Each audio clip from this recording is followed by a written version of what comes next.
कर दीजिए, 8:02 हो गई हैं।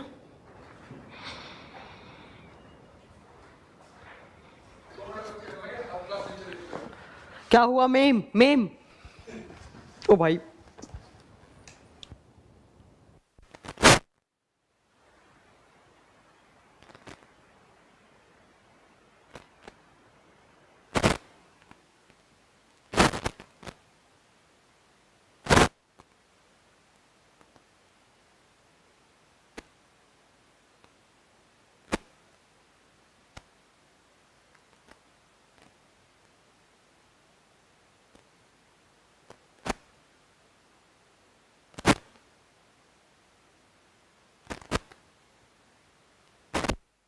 Good evening everyone, good evening. कैसे हैं आप सब लोग?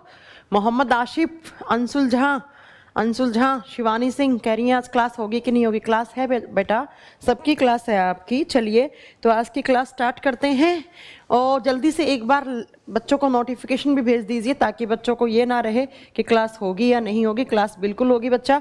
और आज से जैसा कि मैंने कहा था कि हम एक नया चैप्टर स्टार्ट करने वाले हैं यहाँ पर, तो ये नया चैप्टर चलेगा आज से एक्सक्रीटरी सिस्टम, क्योंकि लास्ट क्लास में हमने हमारा चैप्टर कंप्लीट कर लिया था। हाँ जी, गुलाब खुश रहो बेटा हमेशा। चलिए तो जल्दी से लाइव आए। जो बच्चा एक बार लाइव आ चुका है मुझे बताइए, ऑडियो वीडियो सब क्लियर है? सागर, अरमान, रिंकू, सागर महावार, आलोक चौहान, ओके। धीरज मैम कहाँ गए थे, मतलब कहाँ थे, गए थे, क्या लिख रहे हो पता नहीं। संजू करें आज 8 से क्यों, मेरी मर्जी। हाँ, अभिषेक पटेल कह रहे हैं मैम आज मुझे बुक मिल गई है। ओके, आज किताब मिल गई है आपको, बहुत बढ़िया। चलिए तो हम क्लास स्टार्ट करते हैं। और आज क्लास स्टार्ट करने के लिए आज हमारा एक नया चैप्टर है, जिस चैप्टर का नाम है एक्सक्रीटरी सिस्टम। बड़ा धीरे धीरे पढ़ेंगे, लेकिन इस तरीके से पढ़ेंगे कि कोई भी क्वेश्चन हमारा ना रहे। एक्सक्रीटरी सिस्टम, जिसको हिंदी मीडियम वाला बच्चा लिखेगा उत्सर्जन तंत्र। कौन सा तंत्र? उत्सर्जन तंत्र, एक्सक्रीटरी सिस्टम, एक्सक्रीटरी सिस्टम। ठीक है, तो वीडियो ऑडियो सब कुछ क्लियर है? ओके बेटा, थैंक यू सो मच। चलिए तो आज से हमारा एक नया चैप्टर स्टार्ट हो रहा है, excretory system. Excretory system Hindi में इसको कहा जाता है उत्सर्जन तंत्र। सबसे पहले मंकुश बेटा good evening, God bless you. देखिए सबसे पहले हम स्टार्ट करने से पहले हमें पता होना चाहिए कि what is the exact meaning of excretory system.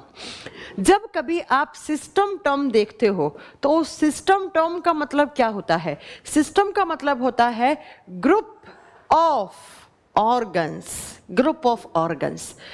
वो ऑर्गन्स जिनका एक जैसा ग्रुप है।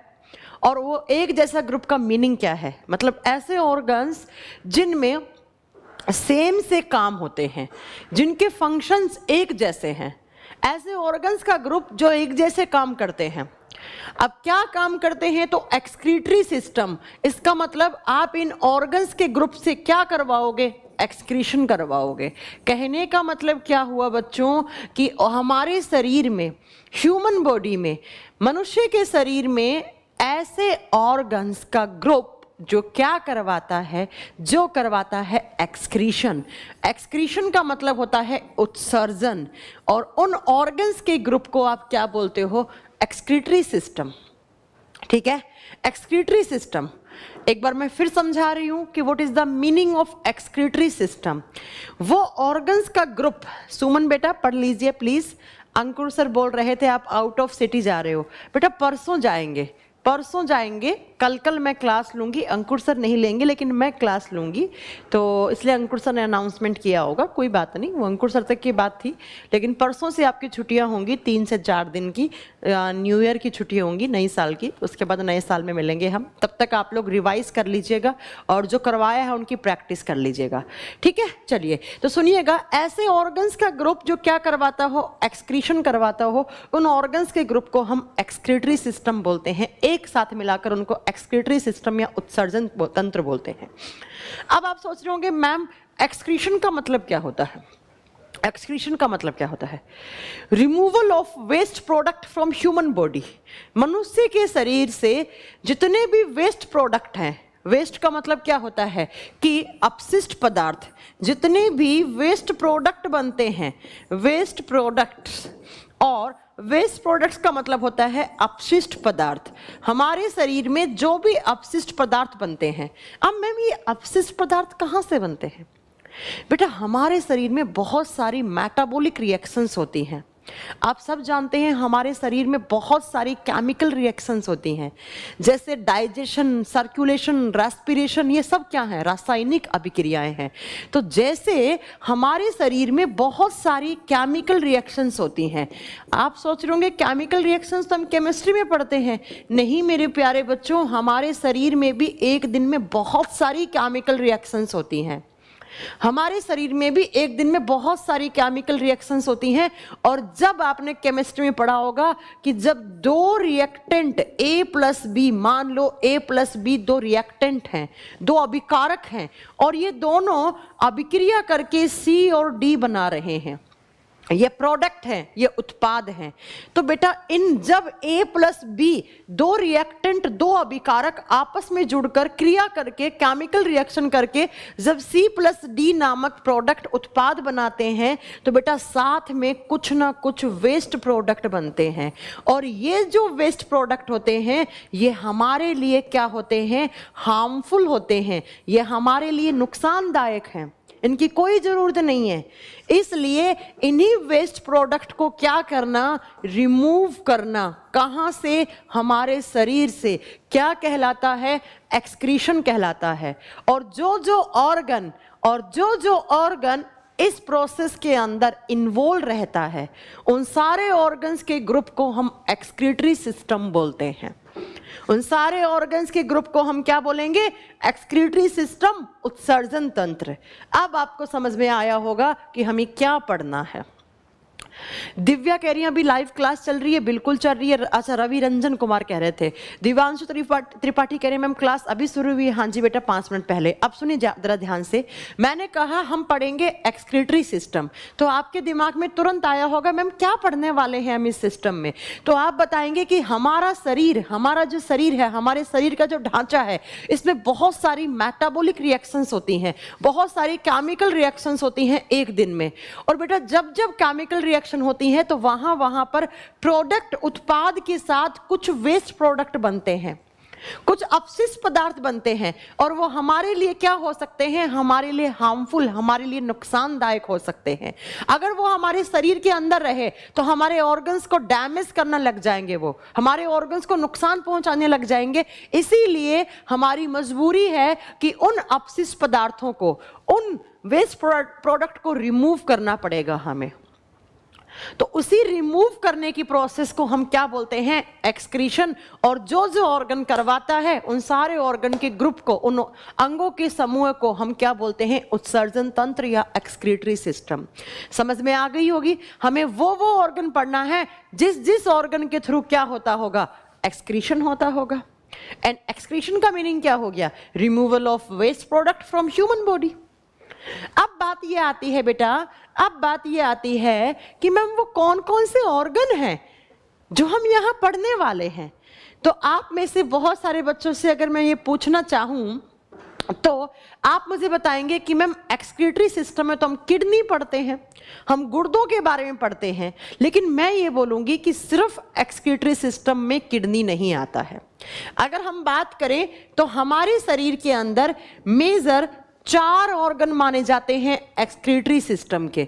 तो जरा लिखिएगा कि ह्यूमन बॉडी में कितने एक्सक्रीटरी ऑर्गन हैं। अगर आपसे कभी क्वेश्चन बन जाए एग्जाम में कि मनुष्य के शरीर में टोटल कितने एक्सक्रीटरी ऑर्गन हैं, तो 4 types of excretory organs, 4 types of excretory organs are present in human body. मनुष्य के शरीर में 4 प्रकार के उत्सर्जन के लिए अंग पाए जाते हैं। मैं आऊंगी, अभी वापस आऊंगी मैं कि क्या होता है नाइट्रोजनियस वेस्ट, सब बताऊंगी मैं। शुभेंदु बेटा 6:30 थी क्लास, लेकिन अभी मैंने 8 बजे करवा ली है। 8 बजे आ जाओ, क्या दिक्कत हो गया? तो मैं शेड्यूल देख लिया करो ना। चलिए आइएगा, अब मैं बात करती हूँ ह्यूमन बॉडी में। देखो बहुत सारे बच्चों को ये लगता है कि मैम ह्यूमन बॉडी में सिर्फ किडनी होता है एक्सक्रीटरी सिस्टम का पार्ट, लेकिन वो गलत हो जाएगा। अगर आपसे एग्जाम में कभी क्वेश्चन पूछे ना कि ह्यूमन बॉडी में कितने एक्सक्रीटरी ऑर्गन होते हैं, तो आप बताओगे 4 होते हैं। मैम कैसे? कैसे? तो सुनिएगा जरा कौन कौन सा। एक नंबर पे आता है सबसे पहला लीवर। लीवर जिसको हिंदी में हम यकृत और जिगर कहते हैं। अब आप में से बहुत सारे बच्चे सरप्राइज्ड होंगे यहाँ पर कि मैम लीवर एक्सक्रीटरी सिस्टम का पार्ट है। मैं कहूँगी बिल्कुल है। कैसे मैम?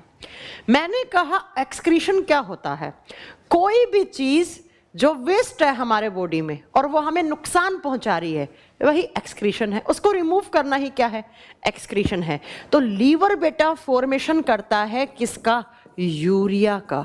यूरिया आप जानते हैं हमारे शरीर में यूरिया बनता है और यूरिया हमारे शरीर के लिए हार्मफुल है। तो बताओ जरा, जब यूरिया बनाया तो मुझे बताओ यूरिया क्या हो गया? नुकसानदायक। तो यूरिया को क्या करना पड़ेगा? रिमूव। तो मुझे बताइएगा जरा कि क्या लीवर एक्सक्रीटरी सिस्टम का पार्ट है? आप बोलोगे यस। यस। क्यों? क्योंकि लीवर बनाता है यूरिया और यूरिया हमारे लिए टॉक्सिक है, तो यूरिया को बाहर करना पड़ेगा। और जो ऑर्गन टॉक्सिक कंपाउंड्स बनाता है वही तो क्या कहलाता है? एक्सक्रीटरी ऑर्गन कहलाता है। हो गया। चलिए 2 नंबर पे चलते हैं। राहुल बेटा अपलोड करवा दूंगी मैं। नेक्स्ट पे चलते हैं। कौन सा? नेक्स्ट आता है लंग्स, फेफड़ा। अरे मैम फेफड़ा तो रेस्पिरेटरी सिस्टम का पार्ट होता है, लंग्स तो रेस्पिरेटरी सिस्टम का पार्ट होता है। ये आप क्या पढ़ा रही हो? नहीं बेटा, जो लंग्स हैं वो respiratory system and excretory system दोनों का हिस्सा होता है। कैसे? फेफड़े का काम होता है CO2 को आउट करना एंड ऑक्सीजन को इन करना। फेफड़े का काम होता है कार्बन डाइऑक्साइड को हमारे शरीर से बाहर करना एंड ऑक्सीजन को अंदर करना। कहां पर? मेरे खून में। मेरे खून से सारा का सारा ऑक्सीजन मेरे फेफड़ों तक आता है। फेफड़ों से ऊपर मेरा विंड पाइप है, विंड पाइप नाक से जुड़ा हुआ है। तो जैसे ही मैं सांस छोड़ रही हूं तो उसमें कार्बन डाइऑक्साइड का अमाउंट अधिक है, और जैसे ही मैं सांस लेती हूं तो एयर है, तो और एयर में से ऑक्सीजन को खून में घोलता है कौन? फेफड़ा।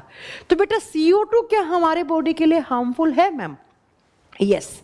कैसे? सुनिएगा, जब ज्यादा मात्रा में CO2 हो जाता है तो वो CO2 पानी के साथ रिएक्ट करके H2CO3 बनाता है एंड H2CO3 इज एसिड। कौन सा? कार्बोनिक एसिड, कार्बोनिक अम्ल। तो बेटा ये कार्बोनिक एसिड अगर ज्यादा मात्रा में बन जाएगा तो हमारे ऑर्गन्स में डिपॉजिट, ऑर्गन्स में जमने लग जाएगा और ऑर्गन्स क्या हो सकते हैं? ऑर्गन्स हमारे खराब हो सकते हैं, ऑर्गन्स हमारे डैमेज हो सकते हैं। इसका मतलब CO2 भी हमारे लिए हार्मफुल है। ज्यादा मात्रा में बने हुए CO2 हार्मफुल है, बिल्कुल है।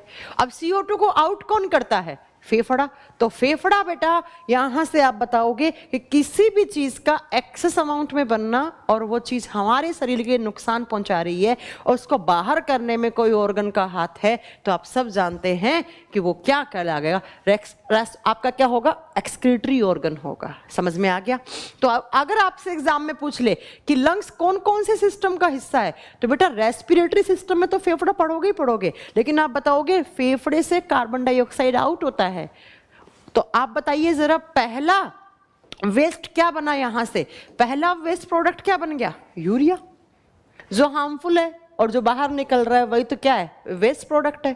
तो पहला यूरिया, दूसरा क्या है? Carbon dioxide.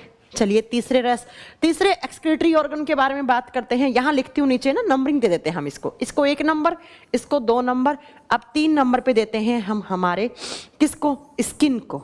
स्किन बोले तो त्वचा। मैम स्किन भी एक्सक्रीटरी ऑर्गन का पार्ट है। यस।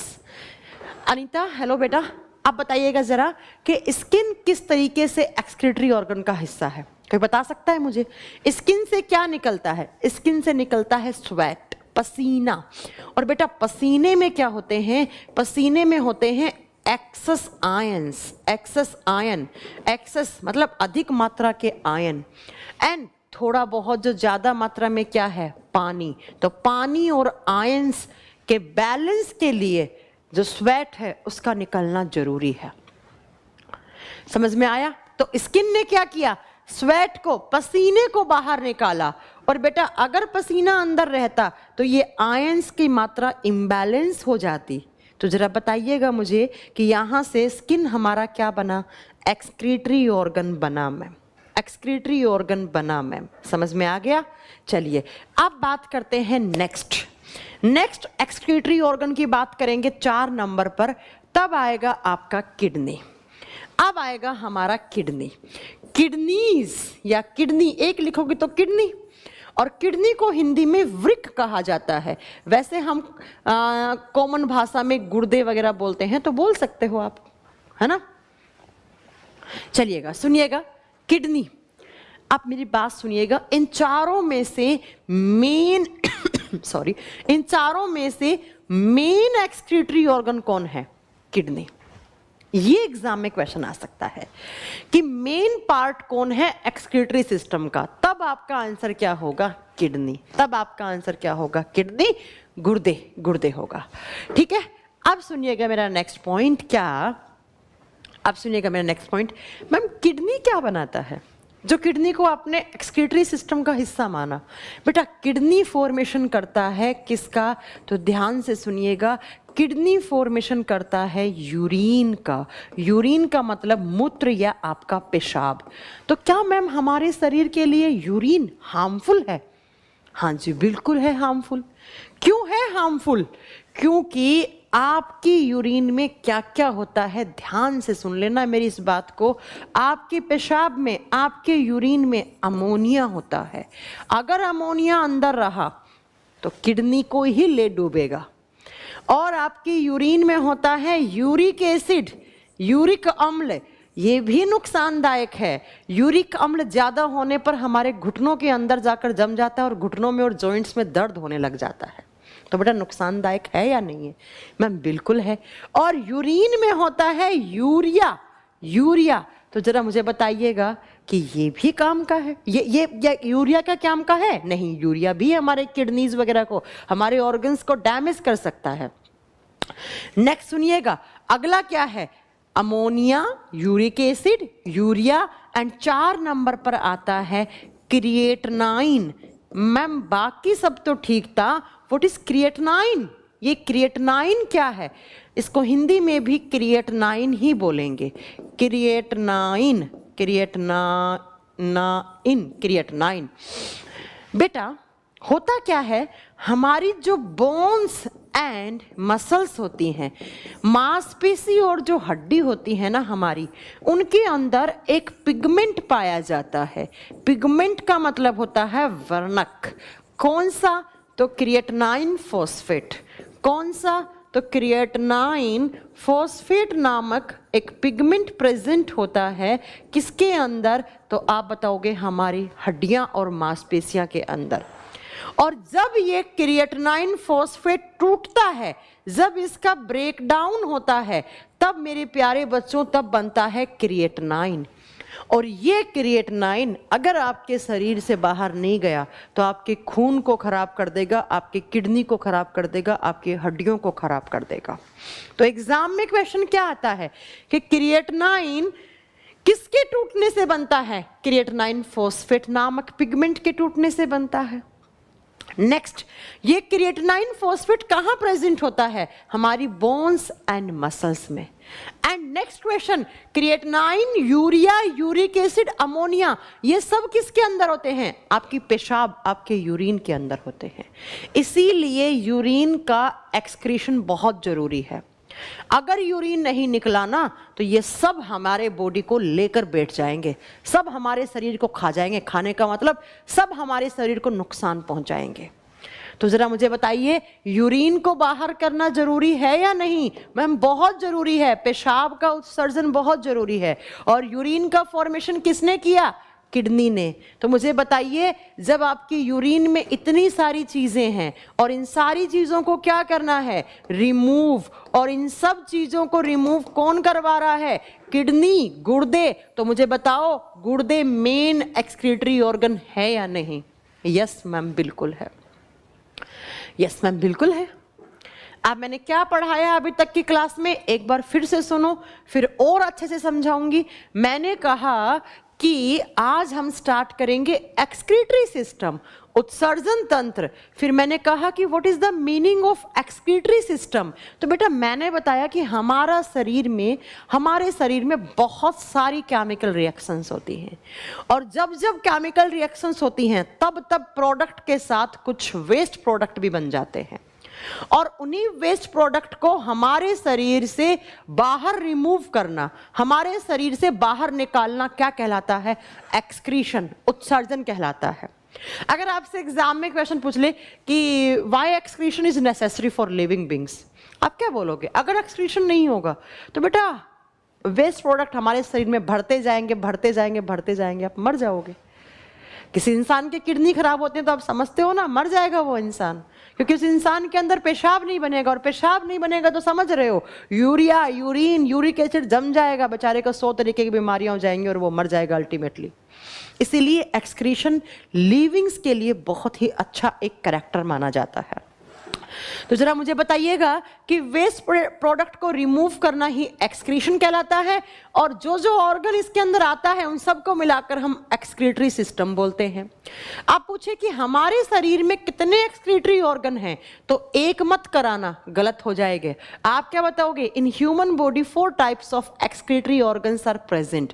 नंबर 1 लीवर, और बेटा इसको स्टार करके लिख लेना एग्जाम में, एनडीए, सीडीएस, रेलवे, कोई एग्जाम ऐसा नहीं है जिसमें यह नहीं पूछता कि यूरिया का निर्माण कौन करता है। बच्चा यूरिया देखते ही किडनी सही कर देता है। अरे नहीं भैया, किडनी यूरिन बनाता है एंड यूरिया कौन बनाता है? लीवर। दूसरा मैम फेफड़े भी एक्सक्रीटरी सिस्टम का पार्ट है। क्यों? क्योंकि फेफड़ा किसको आउट करता है? कार्बन डाइऑक्साइड को। तीसरा हमारी स्किन, हमारी त्वचा से पसीना निकलता है, और पसीना निकलने में एक्सेस मात्रा के जो आयन है, एक्सेस पानी है, वो भी रिमूव हो जाता है, वो भी रिमूव हो जाता है। अगला मेन जो एक्सक्रीटरी ऑर्गन है वो कौन सा है? किडनी। एंड किडनी किसका फॉर्मेशन करता है? यूरिन का। यूरिन बोले तो पेशाब, मूत्र, और इस यूरिन के अंदर क्या क्या होता है ma'am? Ammonia, uric acid, urea, creatinine. और क्रिएटिनाइन कहाँ से बनता है मैम? हमारी हड्डियों और मांसपेशियों में एक पिगमेंट है, जिस पिगमेंट को हम क्रिएटिनाइन फॉस्फेट बोलते हैं, और जब जब वो टूटता है तब तब क्रिएटिनाइन बनता है, और ये क्रिएटिनाइन खून में घुलकर किडनी के पास आता है, और किडनी से छानकर यूरिन की फॉर्म में बाहर करवा देता है। क्या आपको मेरी इतनी बात समझ में आ रही है? समझ में आ रही है इतनी बात? शिवानी, आपकी बुक बेटा 1-2 दिन में पहुंचती होगी। आप एक बार पब्लिकेशन के नंबर पे फोन करके आप ट्रैकिंग आईडी ले सकते हैं बेटा, आप ट्रैकिंग आईडी ले सकते हैं। चलिए अब मैं आपको एक बात और बताती हूँ।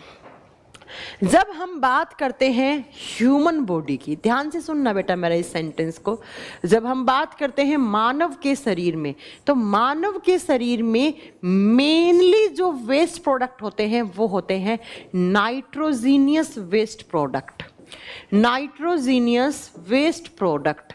अब इस लाइन का मतलब क्या है? हिंदी मीडियम वाले लिखेंगे नाइट्रोजन युक्त हानिकारक या अपशिष्ट पदार्थ। जब हम हमारे शरीर की बात करते हैं तो बेटा पसीना हो गया या कार्बन डाइऑक्साइड हो गया, ये इतना नुकसानदायक नहीं है।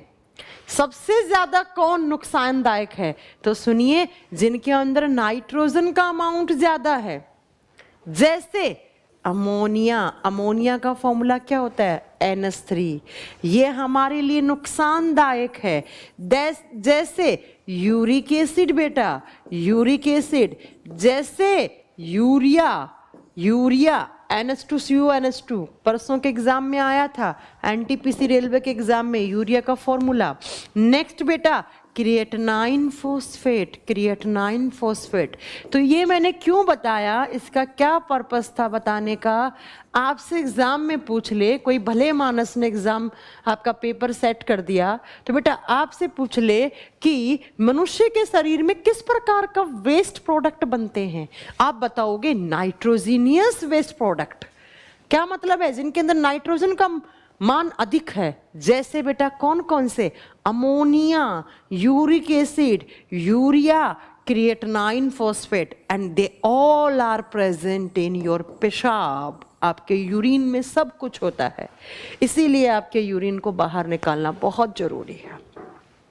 तो हमारा जो मेनली वेस्ट प्रोडक्ट बना है वो किस फॉर्म में? नाइट्रोजीनियस वेस्ट प्रोडक्ट की फॉर्म में बना है।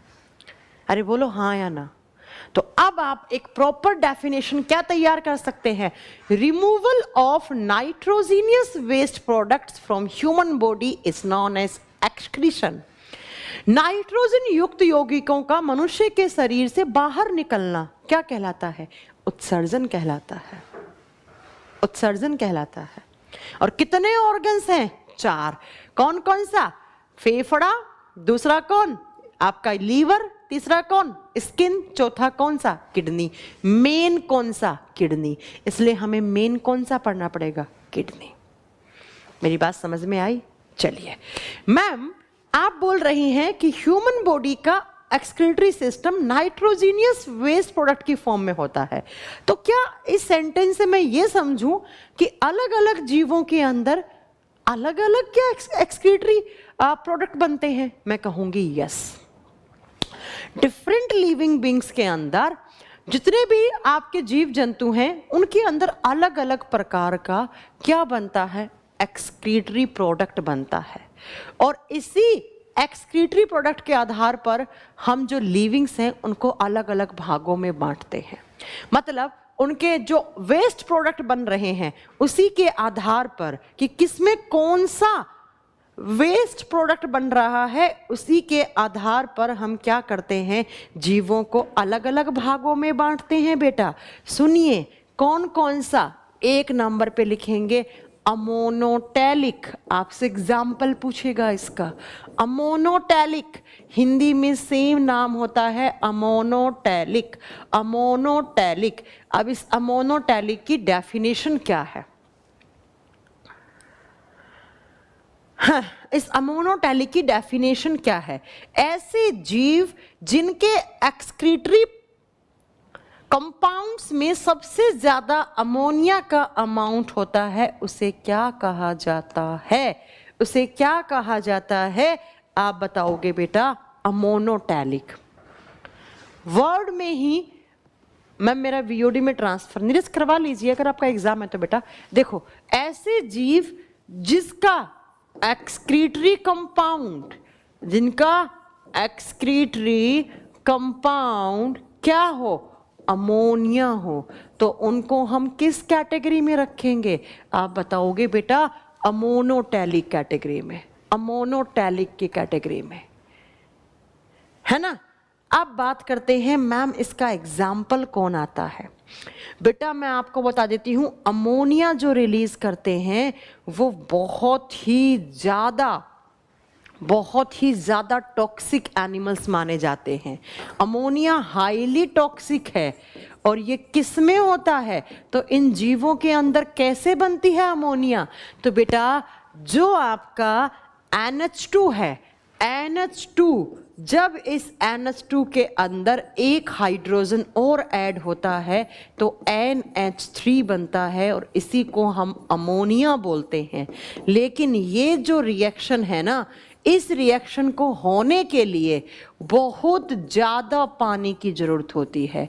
बहुत ज़्यादा पानी की ज़रूरत होती है, मतलब एक्सेस अमाउंट में पानी की रिक्वायरमेंट होगी। तो आपको समझ में आ गया होगा ये कौन से जीव होते हैं। वो जीव जो कहाँ रहते हैं? पानी में। तो इसका एग्जाम्पल क्या होगा? आपसे पूछे अमोनोटैलिक ऑर्गेनिजम्स का एग्जाम्पल दीजिए। बेटा वो जीव जो कहाँ रहते हैं?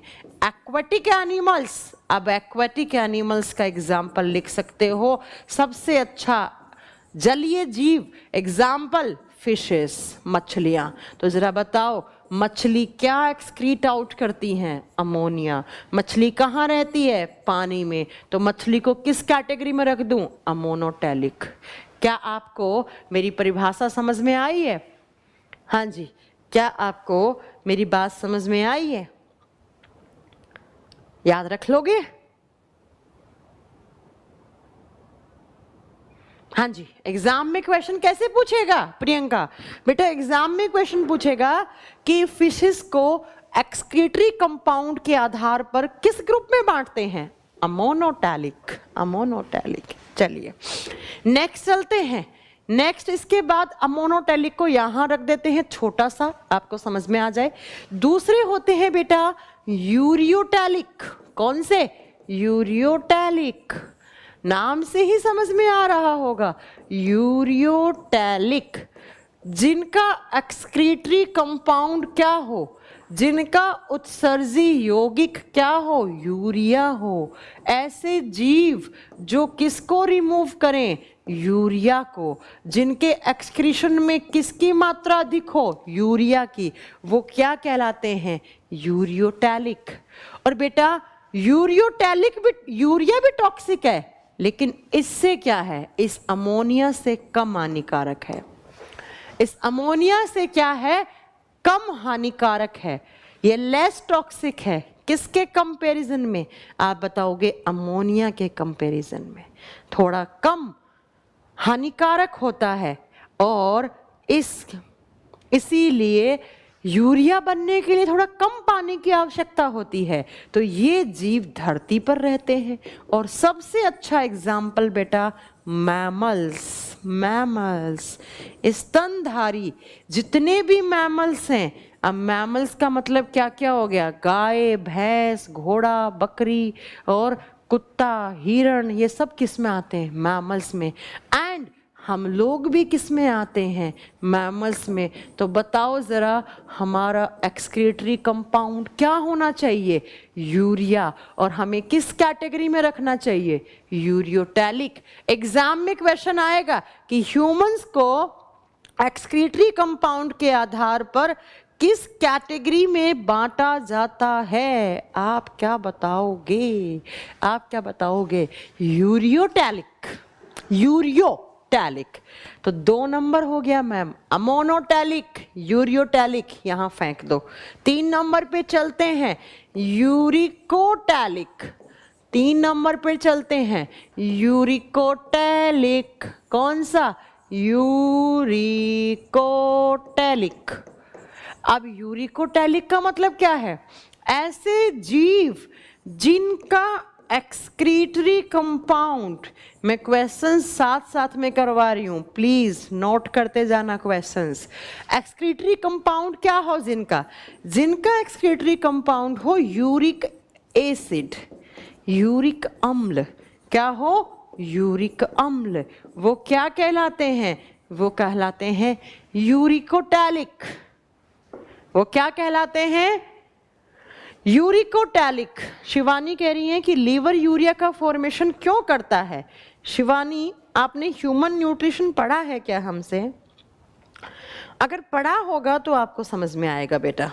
चलिए अब बात करते हैं मैम यूरिकोटैलिक का एग्जाम्पल कौन कहता है? इसका एग्जाम्पल आते हैं बेटा बर्ड्स। बर्ड्स का मतलब होता है पक्षी, पक्षी।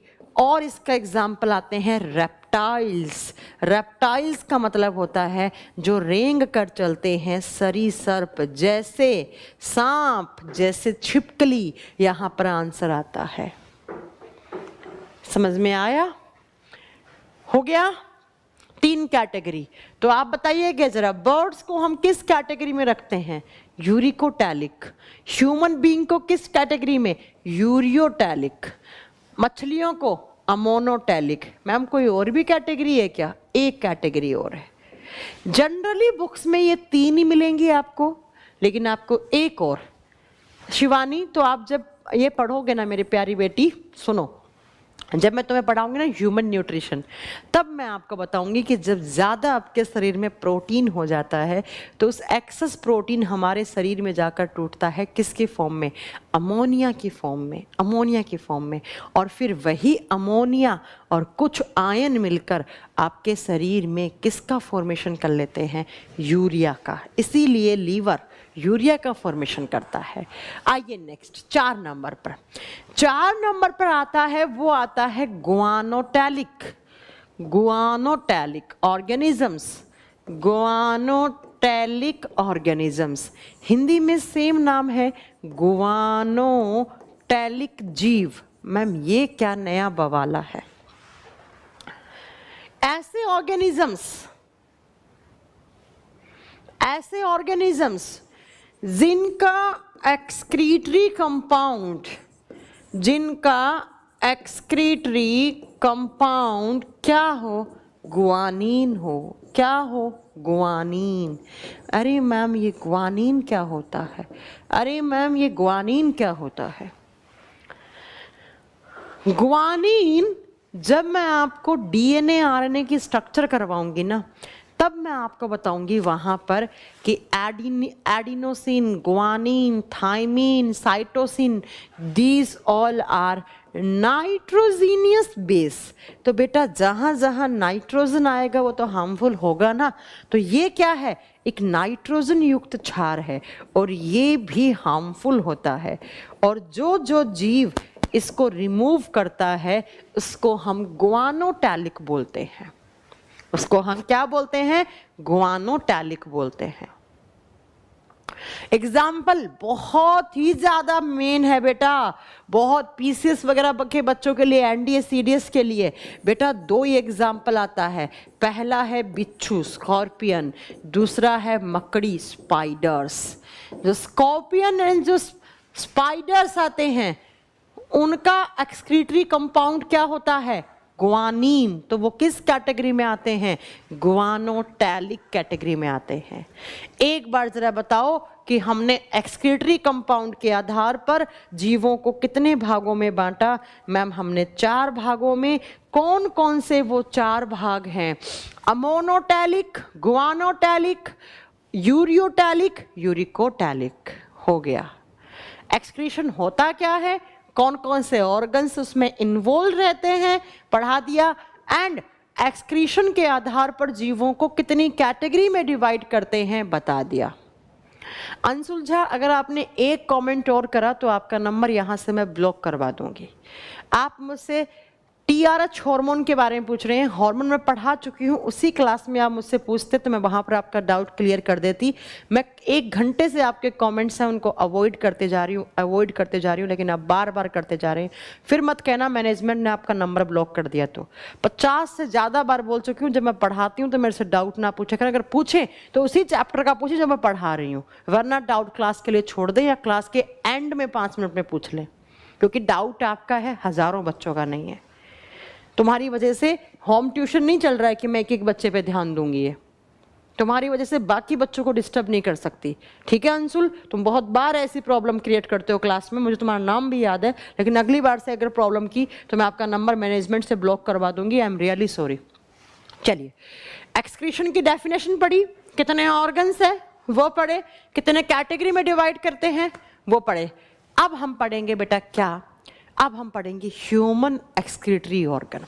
अभी तक तो हम कॉमन सिनेरियो दे रही थी मैं आपको कि भाई क्या होता है एक्सक्रीशन, और यहां पर किस किस जीव में किस टाइप का एक्सक्रीटरी कंपाउंड प्रेजेंट होता है। प्लीज मैनेजमेंट अंशुल झा का नंबर ब्लॉक कर दीजिए, साइंस स्पेशल या कौन से जिस बैच में है ये, आई डोंट नो, जो भी बैच में है इनका नंबर ब्लॉक कर दीजिए। ठीक है, आइए अब हम पढ़ेंगे ह्यूमन एक्सक्रीटरी सिस्टम। अब हमारा मेन चैप्टर स्टार्ट होता है बेटा, ह्यूमन एक्सक्रीटरी सिस्टम, मानव उत्सर्जन तंत्र। मानव का उत्सर्जन तंत्र कैसे काम करता है बेटा, अभी थोड़ी देर पहले आपको मैंने बताया कि ह्यूमन एक्सक्रीटरी सिस्टम का मेन ऑर्गन कौन सा है, इसका मुख्य अंग कौन सा है, किडनी। तो बताइए जरा हमें किसके बारे में पढ़ना है, किडनी के बारे में, हमें वृक्क के बारे में, हमें गुर्दों के बारे में पढ़ना है आपके, क्योंकि मैम जो मेन एक्सक्रीटरी कंपाउंड हैं हमारे वो कौन से हैं, नाइट्रोजीनियस कंपाउंड। और नाइट्रोजीनियस कंपाउंड कौन बनाता है, कौन बनाता है, किडनी। किसकी फॉर्म में, यूरिन, पेशाब की फॉर्म में। और यूरिन में क्या क्या होता है, यूरिक एसिड, अमोनिया, सब पढ़ाऊंगी कैसे आए, बस थोड़ा पेशेंस रखो। उसके अलावा क्या आया बेटा, क्रिएटिनाइन आया, यस मैम आया। और क्या आया बेटा यहाँ से, uric acid, ammonia, creatinine and excess ions, पानी, एक्सेस आयन प्लस पानी, ये सब यूरिन में आपके पेशाब में होते हैं। समझ में आया आपको मेरी बात? तो हमें यहां पर किसके बारे में पढ़ना है? किडनी के बारे में, वृक्क के बारे में। अब आज तक आपने सुना होगा किडनी हमारे ब्लड को फिल्टर करती है, सुना है या नहीं सुना आई डोंट नो, लेकिन मैं बताऊंगी कि कैसे आपका किडनी ब्लड को फिल्टर करता है। अगर आपके गुर्दे खराब हो गए तो कौन कौन सी बीमारियां आपको हो जाएंगी। अब बताऊंगी डायलिसिस टर्म का मीनिंग क्या होता है। तो जरा हेडिंग दीजिए किडनी के बारे में। कुछ नॉर्मल बातें बताते हैं आज हम किडनी के बारे में, और अगली क्लास में प्रॉपर किडनी की नेफ्रॉन की स्ट्रक्चर बना के पढ़ाएंगे हम आपको। चलिए तो जरा हेडिंग दीजिएगा किडनी। अब देखते हैं ये किडनी क्या है। हिंदी मीडियम वाले बच्चों वृक्क या गुर्दे कुछ भी लिख सकते हो। सबसे पहला, to study about kidney is known as nephrology. क्या is known as nephrology? Kidney के बारे में स्टडी करना नेफ्रोलॉजी कहलाता है, नेफ्रोलॉजी या नेफ्रोलॉजी कहलाता है। और जो डॉक्टर होते हैं किडनी स्पेशलिस्ट, जो किडनी की बीमारियों के बारे में बताते हैं या किडनी का ट्रांसप्लांटेशन करते हैं, उनको हम बोलते हैं नेफ्रोलॉजिस्ट। क्या बोलते हैं? नेफ्रोलॉजिस्ट। डॉक्टर के एंड में IST लग जाता है, स्टडी के एंड में ओलॉजी लग जाता है। यस मोहित, आपने बिल्कुल सही आंसर किया। मैम क्रिएटिनाइन, दीपक कह रहे हैं। दीपक आप क्या बेटा क्लास में लेट आए हैं कि मैं पढ़ा चुकी हूँ कि व्हाट इज क्रिएटिनाइन? पहले से ही पढ़ा चुके हूँ। अब बात करते हैं हम कि किडनी का वेट कितना होता है और किडनी कहाँ होती हैं और किडनी का शेप कैसा होता है। ये जनरल इंट्रोडक्शन चल रहा है, कोई ज़्यादा डिटेल में नहीं जाना है, अभी जाएंगे धीरे धीरे। किडनी का शेप, किडनी का आकार कैसा होता है? बेटा सोयाबीन खाते हैं ना, सोयाबीन ऐसा होता है बेटा, सोयाबीन के जैसा। सोयाबीन या बीन शेप की किडनी होती है। इतना तो शायद सबको पता होगा कि किडनी होती है एक पेयर, एक जोड़ी किडनी होती है, सिंगल नहीं होता है किडनी। दो फेफड़े होते हैं, दो किडनी होते हैं, इतनी बात तो पता होगा। एक लीवर होता है, एक हार्ट होता है, एक ब्रेन होता है। ब्रेन के अंदर 3 पार्ट होते हैं, एक गाल ब्लैडर होता है, एक पैनक्रियाज होता है, एक स्मॉल इंटेस्टाइन होता है, एक लार्ज इंटेस्टाइन होता है, 2 एड्रिनल ग्लैंड होती हैं जो पढ़ा चुकी हूँ तुम लोगों को। इतनी बात शायद आपको समझ में आती होगी। अब बात करते हैं मैम किडनी का वेट कितना होना चाहिए, वजन कितना होना चाहिए? अप्रोक्स 170 ग्राम ईच। ईच का मतलब क्या हो गया? प्रत्येक किडनी का वजन 170 ग्राम, कभी कभी बुक्स में 170 टू 175 बोला जाता है, तो कोई बात नहीं बेटा, इतना सही होता है। ठीक है, बता दिया है बेटा। जो बच्चा मुझसे पूछ रहा है ना इसका वेट पूछ रहा है, तो मैंने बता दिया है। अब सुनो जरा, नेक्स्ट मैं आपको क्या बताने जा रही हूँ। नेक्स्ट मैं आपको यहाँ पर बताना, अच्छा इसकी लेंथ, आप साइज वगैरह की बात कर रहे हैं क्या? लेंथ लिखनी है क्या आपको? लिख लीजिए, कोई बात नहीं। अगर लेंथ लिखनी है तो 10 से 12 सेंटीमीटर। एक बच्चा मुझसे पूछ रहा है, तो बेटा वैसे क्वेश्चन नहीं आता है, लेकिन पूछ लो, लिख लो कि किडनी की लंबाई जो होती है ना, ये लंबाई ये होती है बेटा 10 से 12 सेंटीमीटर, 10 से 12 सेंटीमीटर की। हाँ, दूसरा अगर आपसे पूछ ले कि इसकी थिकनेस कितनी होती है, थिकनेस का मतलब ये वाली, इसकी विड्थ, इसकी मोटाई, अगर मोटाई पूछे तो 2 से 3 सेंटीमीटर का होता है आपका किडनी। अगर आपसे पूछे इसका डायमीटर कितना है, किडनी का व्यास कितना है, तो डायमीटर होता है बेटा 3 से 4 सेंटीमीटर का, 3 से 4 सेंटीमीटर का। अब एक बच्चे ने मेरे से क्वेश्चन पूछा है, पूनम कुमारी ने, कि बच्चे में किडनी का वजन कितना होता है। बेटा एक बच्चे में किडनी का वजन अगर आप बात करते हैं तो चाइल्ड में 70 से 80 ग्राम का किडनी का वजन होता है। ठीक है पूनम कुमारी? हाँ अनुज बताएंगे लोकेशन कहाँ होती है, हमसे आगे क्यों चल रहे हो? तो किडनी के अगर आकार की बात करें तो हम सोयाबीन के जैसा दिखता है दिखने में। वजन की बात करेंगे तो 170 ग्राम, ऑन एन एवरेज 165, 170, 172 ग्राम होता है। लंबाई 10 से 12 सेंटीमीटर। मोटाई, ये जो थिकनेस है, ये वाली थिकनेस अगर ये देखोगे बेटा तो ये कितनी है, 2 से 3 सेंटीमीटर। डायमीटर, इसके व्यास की बात करोगे तो 3 से 4 सेंटीमीटर। बच्चे में किडनी का वजन कितना होता है, 70 से 80 ग्राम का। अब बात करते हैं कि मैम किडनीज होते कहाँ हैं, किडनी होते कहाँ हैं, होते कहाँ हैं किडनी। तो जब हम किडनी की बात करेंगे तो किडनी की जब लोकेशन, इस चीज़ को यहाँ पहुँचा देती हूँ तो आपको किसी को, बच्चा को लेट ज्वाइन कर रहा है तो उसे समझ में आ जाए कि हम पढ़ क्या रहे हैं। वैसे तो अभी कोई ज्वाइन करेगा तो उसे समझ में ही नहीं आएगा। अब हम बात करते हैं कि किडनी की लोकेशन कहाँ होती है, किडनी का स्थान कहाँ होता है। आप बताओगे बेटा डोर्सल साइड। डोर्सल साइड का मतलब होता है बेटा ये आपका है वेंट्रिकल साइड, इसे बोलते हैं आगे वाला हिस्सा, इसे बोलते हैं पीछे वाले को डोर्सल। बायोलॉजी में डोर्सल का मतलब होता है ये पीछे वाला। एक किडनी का कलर पूछ रहा है, जिसने किडनी का कलर पूछा है रेडिश ब्राउन कलर की। जब तक किडनी खराब नहीं हुई है तब तक तो रेडिश ब्राउन की दिखेंगी। अब बेटा किसी की किडनी डैमेज वैमेज हो गई है तो कुछ अलग कलर दिख सकता है, ठीक है। अभिषेक कह रहे हैं 170 ग्राम एक जोड़ी किडनी का, तो बेटा मैंने ईच लिखा 170 है ना, 300 ग्राम। अब मान मैक्सिमम खिंचेगा तो 300 होगा, मैंने ऑन एन एवरेज बोला है ये। अब सुनिएगा मेरे प्यारे बच्चों, डोर्सल साइड का मतलब क्या होता है, पीछे वाला हिस्सा। अब किडनीज कहाँ होते हैं, ध्यान से सुन लेना। ये पीछे आपकी क्या है, रीढ़ की हड्डी है। ये रीढ़ की हड्डी है ना, जानते होंगे ना कि यहाँ से लेकर यहाँ तक आपकी रीढ़ की हड्डी होती है। और जहां पर आपकी रीढ़ की हड्डी खत्म होती है उसके जस्ट नीचे वाले हिस्से को, इस हिस्से को, आई डोंट नो आपको दिख रहा है या नहीं दिख रहा, इस हिस्से को, जहां पर आपकी बैकबोन, बैकबोन को हम वर्टिब्रल कॉलम भी बोलते हैं, जहां पर आपकी रीढ़ की हड्डी खत्म होती है ना, उस रीढ़ की हड्डी के खत्म होने के बाद में यहां पर, मान लो ये आपकी रीढ़ की हड्डी है, ऐसे आ रही है, यहां से खत्म हुई, तो इस वाले हिस्से को हम बोलते हैं, इस हिस्से को, इस वाले को, इसको कहते हैं हम पेक्टोरियल कैविटी। इसको क्या कहते हैं हम, पेक्टोरियल कैविटी, पेक्टोरियल गुहा। और इस गुहा में होती हैं आपकी किडनी 1 और 2। ये आपका कौन सा किडनी माना जाएगा, लेफ्ट किडनी। ये ये राइट, ये डायरेक्शन राइट होता है साइंस में। ये दायां किडनी और ये बायां किडनी, क्योंकि साइंस में ऐसे होता है डायरेक्शन, ये लेफ्ट हैंड, ये राइट हैंड। समझ में आया। तो आपसे पूछे कि लोकेशन कहाँ है, ऑन द डोर्सल साइड, मतलब पीछे वाले पृष्ठीय भाग में, और कहाँ, पेक्टोरियल कैविटी में।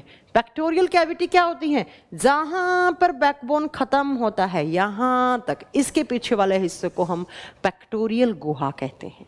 और यहां पर 2 किडनी है, इधर लेफ्ट वाली, इधर राइट वाली किडनी। समझ में आ गया। हाँ जी मैम। अब बात करते हैं कि मैम किडनी की लोकेशन समझ में आ गई, किडनी का वेट, किडनी की लेंथ, किडनी की मोटाई, कलर सब समझ में आ गया। अब किडनी क्या है, किडनी एक ऑर्गन है बच्चा। किडनी क्या है, एक अंग है, एक ऑर्गन है। और ऑर्गन किसके बने हुए होते हैं मेरे प्यारे बच्चों, ऑर्गन सेल्स के बने हुए होते हैं।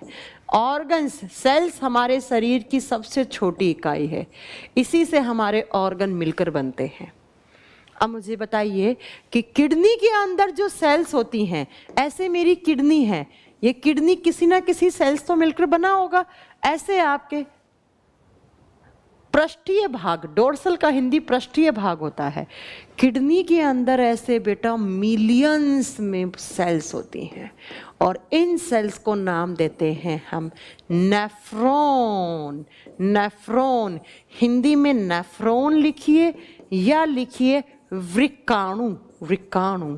तो मुझे बताइए कि किडनी कौन सी कोशिकाओं से मिलकर बना हुआ है, किडनी नेफ्रॉन्स, एस लगा दो, नेफ्रॉन्स, यहाँ सेल्स लिखा है ना। इसीलिए हम किडनी को हम किडनी के जो सेल्स हैं उनको नेफ्रॉन्स बोलते हैं। या एग्जाम में आ जाए कि किडनी की यूनिट क्या है, किडनी की इकाई क्या है, आप क्या आंसर करोगे? Nephron is the unit of kidney. बेटा किडनी के अंदर बहुत सारी मिलियंस नेफ्रॉन्स होते हैं, इसीलिए आप जब बुक्स पढ़ोगे तो इस नेफ्रॉन को कहा जाता है structural and functional, structural and functional unit of kidney, structural and functional unit of kidney. Hindi medium वाले बच्चा क्या लिखेंगे कि जो नेफ्रॉन होते हैं उन्हें हम वृक्क की, नेफ्रॉन को वृक्क की संरचनात्मक और कार्यात्मक इकाई कहा जाता है। और कार्यात्मक इकाई बेटा, संरचनात्मक का मतलब है हमारा किडनी इन्हीं सेल से मिलकर बना हुआ होता है। फंक्शनल का मतलब है यही काम करती हैं। अरे भैया मैंने कहा आपकी किडनी का काम क्या है? खून को छानना, ब्लड को फिल्टर करना। ब्लड को फिल्टर करना क्यों? क्योंकि ब्लड में होता है यूरिन, और यूरिन क्या है? यूरिन टॉक्सिक है, हानिकारक है। तो बताओ खून छानूं या ना छानूं? छानना पड़ेगा मैम। तो मैंने कहा किडनी का काम होता है ब्लड को फिल्ट्रेशन करना, ब्लड का फिल्ट्रेशन, ब्लड को फिल्टर करना। तो ये बताओ जरा कि किडनी में ब्लड को फिल्टर किडनी नहीं, किडनी की सेल्स करती हैं। और किडनी की सेल्स का नाम क्या है? नेफ्रॉन। इसीलिए यहां पर लिखा कि फंक्शनल, कार्यात्मक इकाई।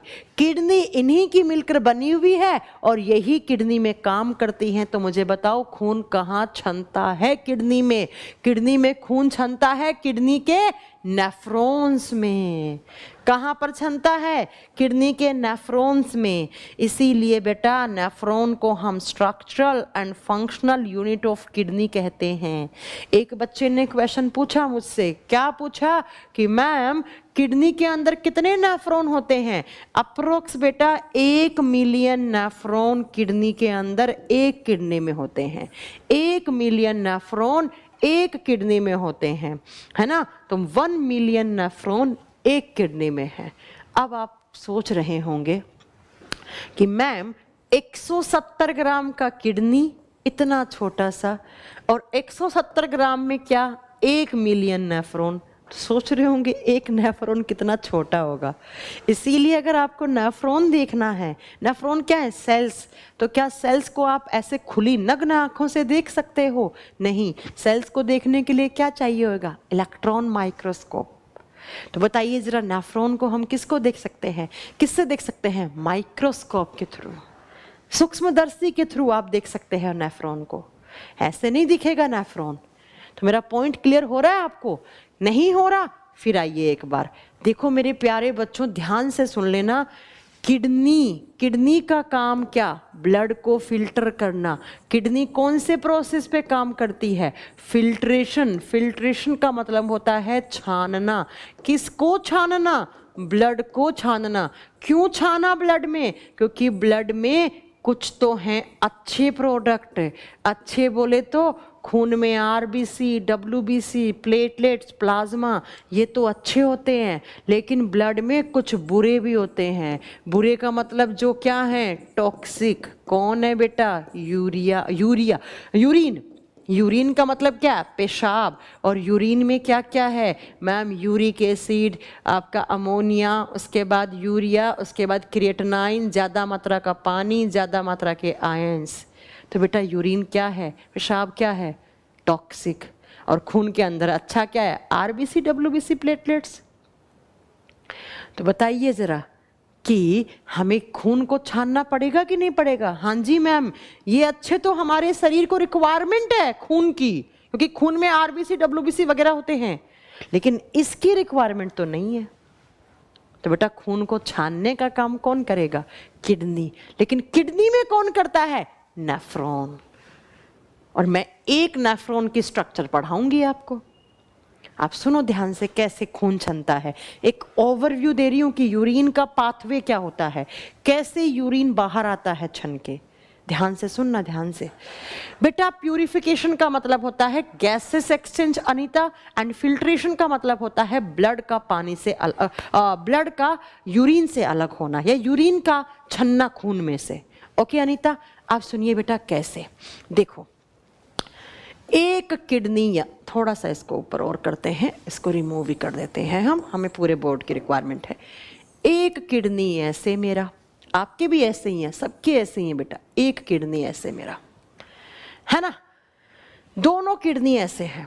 सारा खून कहाँ कहाँ का, लीवर का, हार्ट का, फेफड़े का, सबका खून आता है किसके पास? किडनी के पास, दोनों किडनी के पास। किडनी के अंदर क्या है? फिल्टर लगे हुए हैं, नेचुरल फिल्टर दिए तुम्हें भगवान ने, और इन नेचुरल फिल्टर को तुम क्या बोलोगे? नेफ्रॉन बोलोगे बेटा। तो इन किडनीज के अंदर सारा दिन खून आ रहा है, सारा दिन खून आ रहा है ना। इस किडनी में भी आया, इस किडनी में भी आया, और किडनी के अंदर कौन है? भगवान की देन, नेफ्रॉन, फिल्टर है, फिल्टर। और ये फिल्टर क्या करेंगे? खून को अलग, यूरिन को अलग। खून बेटा जैसे आता है वैसे चला जाएगा, कल की क्लास में बहुत अच्छे समझ में आएगा। अभी सिर्फ एक मैं ओवरव्यू दे रही हूं कि कैसे हमारे किडनीज में यूरिन का पाथवे होता है। तो जैसे आया क्या? खून की जरूरत है हमें, तो खून तो किडनी से वापस जहां जहां से आया वहां आ जाएगा। लेकिन यूरिन क्या होगा? इन किडनी से नीचे की साइड आएगा ऐसे छन छन के, और ये पाइप है, ये डक्ट है बेटा, एक नली है, और इस नली को बोलते हो आप यूरेटर डक्ट, और हिंदी में कहते हैं मूत्रवाहिका। बेटा मैंने क्या बोला? किडनी के अंदर जब खून आता है तो उस खून के अंदर क्या क्या होता है? यूरिन। और क्या क्या होता है बेटा? उसमें आयंस होते हैं, उसमें ग्लूकोज, उसमें पानी, उसमें अमोनिया, उसमें तो जो जो चीज खराब है वो तो यहां से आ जाएगी, जो खराब नहीं है वो वापस हमारे ऑर्गन्स के बीच में चला जाएगा। तो यहां से किडनी से आपका यूरिन छन छन के इस डक्ट में आ गया, इस नली में, इस पाइप में। इस पाइप का नाम क्या है? Ureter duct. ऐसे क्या थी मेरी किडनी? एक किडनी, दो किडनी, किडनीज ने छाना खून, छनकर ऐसे आगे की साइड आपकी ये नलियां होती हैं, ये नलियां ऐसे आती हैं यहां से। अब ये नलियां किससे जुड़ती हैं? ये जुड़ती हैं आपके यहां से, किससे? यूरिनरी ब्लडर से। किससे? Urinary bladder. और यूरिनरी ब्लैडर को हिंदी में बोलते हैं मूत्राशय, जहां पर टेम्परेरी टाइम के लिए आपका पेशाब स्टोर होता है, और बाद में यहाँ पर बहुत सारा पेशाब की थैली, जिसको आप बोलते हो पेशाब की थैली कॉमन भाषा में, और बाद में इस पेशाब की थैली से यहाँ से यूरेथ्रा से, यूरेथ्रा बोलते हैं हम मूत्र मार्ग को। मूत्र मार्ग मतलब वो रास्ता जहाँ से यूरिन क्या हो जाता है? एक्सक्रीट आउट हो जाता है। तो एनडीए के एग्जाम में क्वेश्चन आया था कि पाथवे ऑफ यूरिन, यूरिन का रास्ता बताना जरा। Pathway of urine, pathway of urine, मूत्र कैसे? तो आप क्या बताओगे? एक नंबर पर किडनी, दो नंबर पे कहाँ जा रहा है? किडनी से छनकर कहाँ जा रहा है? एक नंबर पर दोनों किडनीज, दो नंबर पे कौन? यूरिनरी डक्ट, तीन नंबर पे कौन? यूरिनरी ब्लैडर, और चार नंबर से यूरेथ्रा, और यूरिन क्या हो गया? बाहर। लेकिन मैम अभी तो हमें क्या पढ़ना है? तो ऐसे किडनी से खून छनकर पेशाब आता है पेशाब नलियों में, और पेशाब नलियों से पेशाब कहाँ रहता है? यूरिनरी ब्लैडर में, और यूरिनरी ब्लैडर से यूरेथ्रा वाले पार्ट से रिमूव हो जाता है। अब आपको क्या पढ़ना है कि इस नेफ्रॉन के अंदर कैसे ब्लड का फिल्टर हुआ। मैम खून आता है तो उस खून के अंदर सब कुछ होता है, लेकिन खून कैसे वापस गया? अब बच्चा आपको एक बात समझ में आ गई होगी कि अगर किसी इंसान का किडनी खराब हो जाए तो बेटा क्या होगा? ब्लड, खून छनेगा नहीं, और खून छना नहीं तो बेटा क्या होगा? आप समझ सकते हो, अंदर ही अंदर पेशाब भरता जाएगा, और जब पेशाब भरेगा तो यूरिया, अमोनिया, यूरिक एसिड सब हानिकारक हैं, सब टॉक्सिक है, ऑर्गन सब डैमेज हो जाएंगे। सबसे पहले तो किडनी डैमेज हो जाएगी और इंसान मर जाएगा। इसलिए किडनी का होना बहुत ज़रूरी है, इसलिए किडनी का होना बहुत ज़रूरी है। बताइए यहाँ तक की क्लास में कोई प्रॉब्लम हो? अब मैं आपको कल बताऊंगी कि कैसे नेफ्रॉन, हम कल पढ़ेंगे स्ट्रक्चर ऑफ नेफ्रॉन, कि कैसे आपका नेफ्रॉन, क्या मजाक चल रहा है क्या जो नेफ्रॉन खून को छान देता है? कल बताऊंगी स्ट्रक्चर ऑफ नेफ्रॉन, नेफ्रॉन की संरचना, कैसे ये नेफ्रॉन की एक नेफ्रॉन की स्ट्रक्चर पढ़ेंगे तो सारे नेफ्रॉन की स्ट्रक्चर वैसी ही होती है। कल नए नए नाम पढ़ाऊंगी, loop of Henle, PCT, DCT, उसके बाद कलेक्टिंग डक्ट, उसके बाद बॉमेंस कैप्सूल, ये सारे कुछ नए नाम, ग्लोमेरुलस फिल्टर, ये सारे नाम हम कल पढ़ेंगे। अब किसी का कोई डाउट हो तो आप फ्री हैं मुझसे डाउट पूछने के लिए। 1 घंटे पढ़ो, लेकिन उस टाइम मुझे डिस्टर्ब मत करो, आप खुद भी मत हो। उसके बाद आप मेरे से डाउट पूछो, कोई इशू नहीं है। आपके पास हैं 5-7 मिनट, जल्दी से डाउट पूछो। और मैं बता देती हूँ, आपकी छुट्टियाँ रहेंगी, किसी बच्चे को नहीं पता है तो 1, 2, 3, 4 तारीख तक आपकी कोई क्लास नहीं होगी, आपकी छुट्टी होंगी न्यू ईयर की। वो इसलिए बेटा, छुट्टी हिंदी में ऐसे लिखा जाता होगा, नहीं ऐसे लिखा जाता छुट्टी। आपकी वैकेशंस रहेंगी 1, 2, 3, 4 की, कोई क्लास नहीं होगी। तो मैनेजमेंट को परेशान ना करें, वो इसलिए क्योंकि बहुत दिनों से बहुत सारे टीचर्स दिन रात क्लास लेते हैं तो बेचारे परेशान हो जाते हैं। अब उनको भी न्यू ईयर पे छुट्टी चाहिए, सब अपने अपने घर जाएंगे। हम लोगों का एक ट्रिप जा रहा है, हम लोग घूमने जा रहे हैं हिमाचल में। हिमाचल या आई डोंट नो, अभी फाइनल नहीं हुआ है, उत्तराखंड या हिमाचल जा रहे हैं हम लोग। तो कुछ टीचर्स जैसे अंकुर सर, डीपी सर, ये हम लोग जा रहे हैं, और जो नहीं जा रहे हैं वो अपने अपने घर जा रहे हैं। ठीक है। टीआरएच हार्मोन को रोकने के लिए कौन सा हार्मोन निकलता है बेटा? टीआरएच निकलता है हाइपोथैलेमस से, है ना, हाइपोथैलेमस से। और वो जाता किसके पास है? पिट्यूटरी के पास।